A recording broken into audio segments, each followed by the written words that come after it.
Shalom.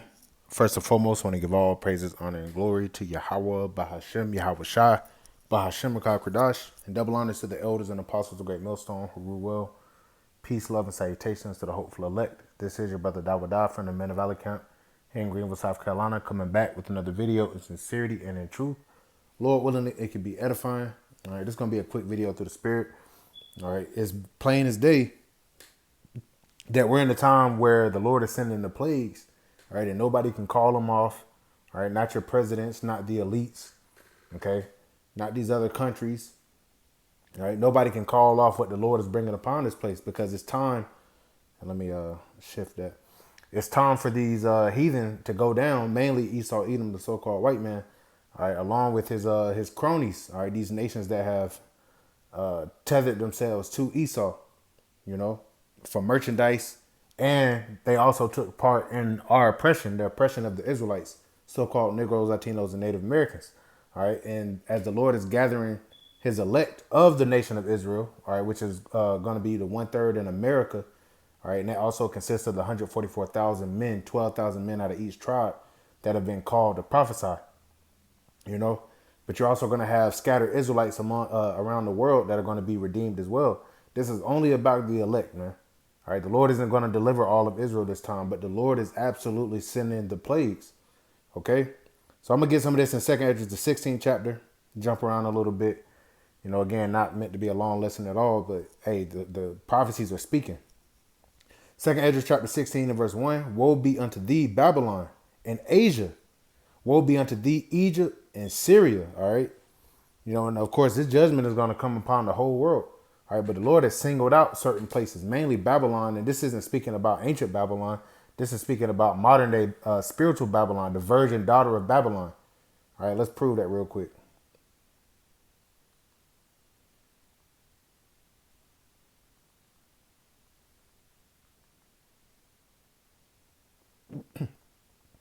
Yep, Zechariah chapter 2, this is perfect. Verse 7, deliver thyself, O Zion, that dwellest with the daughter of Babylon. So the Lord prophesied that the Zion, which is the Lord's mountain monument, all right, is synonymous with Israel, okay, and his descendants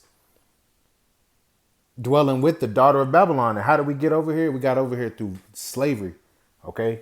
That is the fulfillment of Deuteronomy chapter 28 and verse 68, that the Lord would deliver us into Egypt again via ships.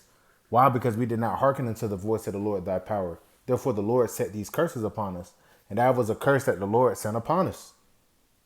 You know, the Lord is going to deliver us from this place. You know, there's many scriptures, many other scriptures on that as well. All right, but going back, you know, the Lord said, woe unto thee, Babylon, you know, in Asia. You know, and Asia is a very large continent, you know, that consists of the Levant region. All right, Esau tries to call it the Middle East, but you have Eastern Asia and you have Western Asia. All right, these Moabites, these Elamites, Ishmaelites, you know, they partook in our sufferings as well. I mean, not in our sufferings, and further in our sufferings. All right, they didn't come and help us. You know, they're enemies of us. Verse 2, it says, gird up yourselves with cloths of sack and hair. All right, that means put yourself in a position of mourning, and bewail your children, and be sorry, for your destruction is at hand.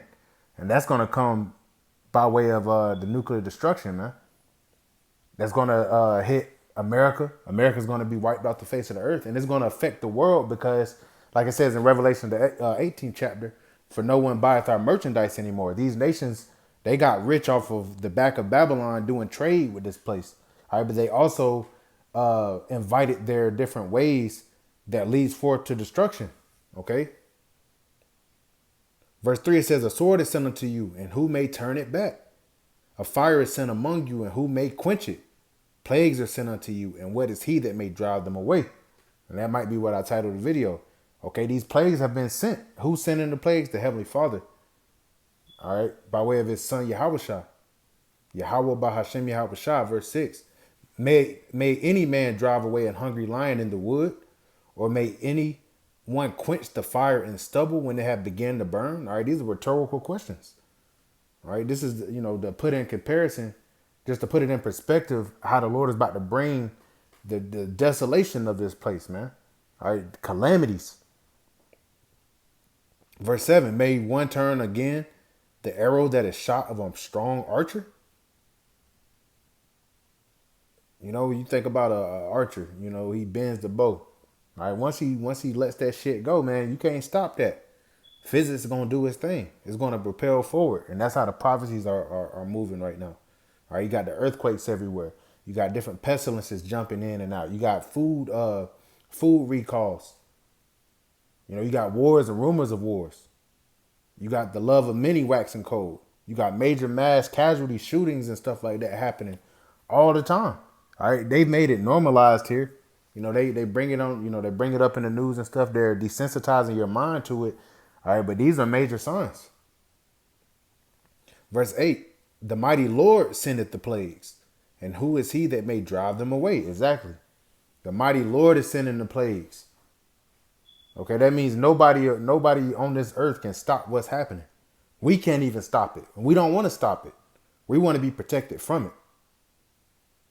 Verse 9, a fire shall go forth from his wrath, and who is he that may quench it? He shall cast lightnings, and who shall not fear? He shall thunder, and who shall not be afraid? The Lord shall threaten, and who shall not be utterly beaten to powder at his presence? Exactly. This is the hand of the Heavenly Father. All right, and hey, the world does not fear the Heavenly Father right now, but they will. When it's all said and done, they absolutely will. Verse 12, it says, the earth quaketh, and the foundations thereof. The sea ariseth up with the waves from the deep, and the waves of it are troubled, and the fishes thereof also before the Lord, and before the glory of his power. For strong is his right hand that bendeth the bow. His arrows that he shooteth are sharp, and shall not miss when they begin to be shot into the ends of the world. That's speaking about the nuclear missiles. All right, that's going to be an ultimate plague, man. Those are the weapons of the Heavenly Father's indignation. Verse 14, behold, the plagues are sent, and shall not return again until they come upon the earth. Verse 15, the fire is kindled, and shall not be put out, till it consume the foundation of the earth. Like as an arrow, which is shot of a mighty archer, returneth not backward, even so the plagues that shall be sent upon the earth shall not return again. All right, and I'm going to jump down, because, we always go into this at camp and whatnot. There's going to be major famines and plagues and calamities upon the earth and major death. All right, and the dead is going to be cast out as dung. All right, but then the Lord brings back the point. Also it goes into these women not having husbands. There's going to be a shortage of men because these men are going to be sent out to war. All right, but jumping down to verse 37, it says, behold, the plagues draw nigh and are not slack. So the Lord brought it back. These plagues, they're drawing nigh and they are not slacking, man. And this was prophesied thousands of years ago. It's happening before our eyes. We know that the Lord is visiting the earth. Verse 38, as when a woman with child in the 9th month bringeth forth her son, with 2 or 3 hours of her birth, great pains compass her womb. Which pains, when the child cometh forth, they slack not a moment, right? It's comparing it to childbirth right now.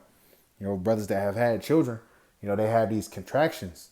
And the contractions, as the closer you get to the baby coming, the closer together the contractions are. All right, so that's synonymous with how the plagues, let's finish this off. It says, verse 39, even so shall not the plagues be slack to come upon the earth, and the world shall mourn, and sorrow shall come upon it on every side. See, sorrow shall come upon it on every side. All right, so your economy is about to be fucked up. The morality of this place is gone. Your jobs are about to be gone. Your money's about to be gone. Your son's about to go and fight in this war, about to go die for the tiny tops. All right, you're going to have people dying of famine, dying of pestilences. The morale of this place just through the floor. The cities aren't going to be upkept, Hey, Babylon is going to be exposed for the decaying country that it truly is. All right, but the Lord in this part of the chapter is comparing it to a woman, that's bearing a child in those contractions. So the plagues are not slack to come upon the earth, man. We see it. And now we don't have too many people scoffing. The only thing they're scoffing about now is the fact that we're proclaiming ourselves to be the sons of the Heavenly Father. But the Lord said that they were going to say that we're not the people. But as far as these World War III, we used to speak about World War III coming, and people, would scoff and mock. But now World War III is here. So you don't see people scoffing and mocking anymore. It's like, they don't want to give the Lord his credit, because they're proud. All right, but they can't say they don't see it. It's right in front of them. It's not like a far out theory anymore. And the Lord is going to continue this. Right into Jacob's trouble. Right into the famine of hearing the words of Yahweh Bashem Yahweh Shah. Soon as the elect is sealed. That's what we're waiting on. All right, for the next stages of prophecy. Okay? But starting with our elders and apostles of Great Millstone to the men on down, have been speaking on this for decades now. And now it's coming to pass. The Lord said, the former things are come to pass and new things do I declare before they spring forth. I tell you of them. So the Lord tells us of what he's going to bring. And now he's bringing the plagues. And nobody can turn them back, man. Nobody. Not even Satan. And Satan is more than likely partaking in the sending out of these plagues according to Yahweh Bahashim Yahweh Shah's will. Because Satan plays his role as well, man. This is the Heavenly Father's movie, and it's playing out according to how he said it was going to play out. So, Lord willing, this is edifying. I'm going to give all praises, honor, and glory to Yahweh, Bahashim, Yahweh Shah, Bahashim, Kakradash, and double honors to the elders and apostles of Great Millstone who rule well. Peace, love, and salutations to the hopeful elect. Till next time, Shalom.